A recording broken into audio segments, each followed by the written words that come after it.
बिस्मिल्लाहिर्रहमानिर्रहीम। अस्सलामु अलैकुम dear students, this is new syllabus primary mathematics workbook 5B। और जनाब आ जाइए पेज नंबर 73 पर। रिवीजन 3B स्टार्ट हो चुका है। इसमें हमारे पास कुछ क्वेश्चंस हैं तो हम इनको सॉल्व करने लगे हैं। वीडियो एंड तक ज़रूर देखिएगा, अच्छी लगे तो लाइक कमेंट शेयर कीजिएगा।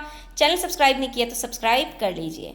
यहाँ पर हमसे कह रहे हैं answer each of the following. Beena jogged 600 metre in the morning, write this distance in kilometres. Metre को आपने किलोमीटर के अंदर कन्वर्ट करना है।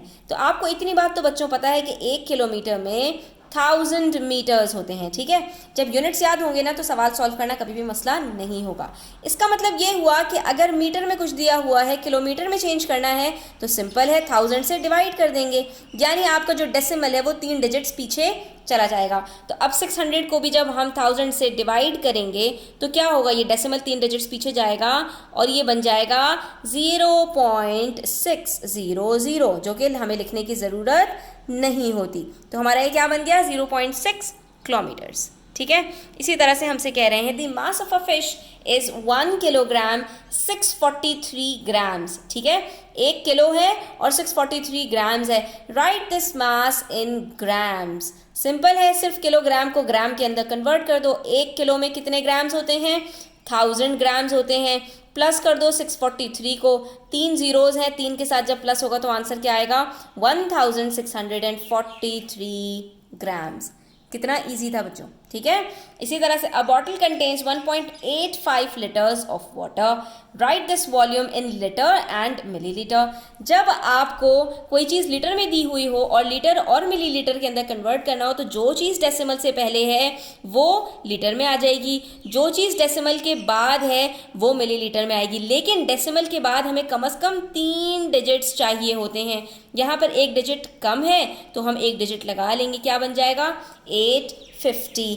इसका मतलब क्या हुआ, डेसिमल से पहले क्या है 1 है तो 1 लीटर, और डेसिमल के बाद क्या है 85 है, हमने 0 लगा दिया, 850 बन गया। इसका मतलब क्या है 850 मिलीलीटर्स। ठीक है, तो ये सिंपल से सवाल थे, सॉल्व हो गए।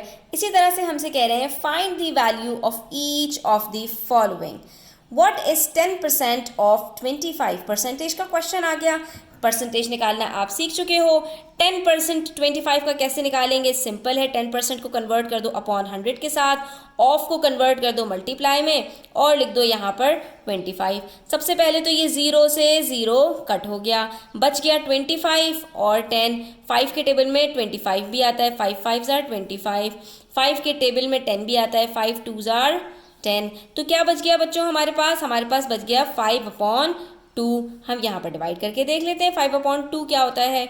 हमने यहाँ पर डिवाइड किया, 2 2 जार 4, बचा 1, पॉइंट लगाया, 0 लगाया, 2 5 जार 10। तो इसका मतलब है हमारा आंसर क्या आया 2.5, यानी 25 का 10% क्या होगा 2.5। Very simple. ठीक है, उसके बाद है हमारे पास there are 40 pupils in primary 5A। 40 बच्चे हैं प्राइमरी 5A में, 60% ऑफ देम आर बॉयज़, यानी कि 40 का 60% क्या है, बॉयज़ है। How many boys are there, तो हैं कितने एक्चुअली, सिंपल है, आपने 60% ऑफ 40 कैलकुलेट कर लेना है। और ये कैसे कैलकुलेट होगा, 60/100 मल्टीप्लाई बाय 40। एक 0 से एक 0 कट हुआ, दूसरे 0 से दूसरा 0 कट हुआ, बच गया 6 × 4, दैट इज 6 4 जार 24। इसका मतलब ये हुआ कि इन 40 बच्चों में से 24 बॉयज़ हैं और बाकी बच गए 16, तो वो गर्ल्स हैं। इसी तरह से अ थिएटर हैज़ 800 सीट्स। एक थिएटर के अंदर 800 सीट्स हैं। 90% of the seats are occupied, जिसमें से 90% भर गई हैं। How many seats are not occupied, तो कितनी सीट्स नॉट ऑक्यूपाइड हैं। तो सबसे पहले तो बच्चों हमने यहाँ पर बता दिया नंबर ऑफ सीट्स। ठीक है, ये साइन होता है नंबर का, कितनी है 800। ऑक्यूपाइड का परसेंटेज कितना है, यहाँ पर आप लिख दो percent of occupied is equals to 90%। तो परसेंट ऑफ नॉट ऑक्यूपाइड कितना हो गया, वेरी गुड, मैंने आपको बताया था 100 माइनस 90% करेंगे तो क्या आएगा आंसर 10%। तो 10% होता कितना है ऑफ 800, सिंपल है, आपने क्या करना है कि यहाँ पर इसको सिंप्लीफाई कर लेना है। 10/100 इंटू 800, दोनों जीरो के साथ कट हो गए, क्या बच गया 10 इंटू 8 दैट इज 80। इसका मतलब क्या हो गया कि ये जो 80 सीट्स हैं ये हमारे पास खाली हैं, इसके ऊपर कोई भी नहीं बैठा हुआ। ऑक्यूपाइड का मतलब होता है जिसके ऊपर कोई ना कोई बैठा हुआ हो। ठीक है, तो बच्चों आज के लिए इतना ही। पेज नंबर 73 हमारा सॉल्व हो गया है। Thanks for watching the video till the end. Take care. अल्लाह हाफिज़।